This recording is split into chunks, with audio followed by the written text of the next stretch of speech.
Hi guys, in this video I'm going to be showing you how to report an Instagram profile. So let's get started.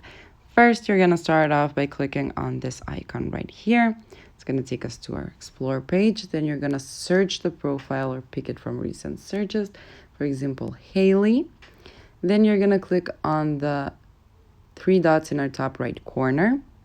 And you're going to click Report. So you want to report the post, message, or comment, or account. In this instance, we want to report the account. So now you just select why you're reporting it. For example, this. I just don't like it. Next.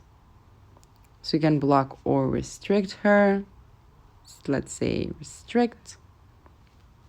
Dismiss. And that's how you report an Instagram profile. Thank you for watching. Do click the like button if this video helped you and subscribe to our channel for more helpful videos. Bye!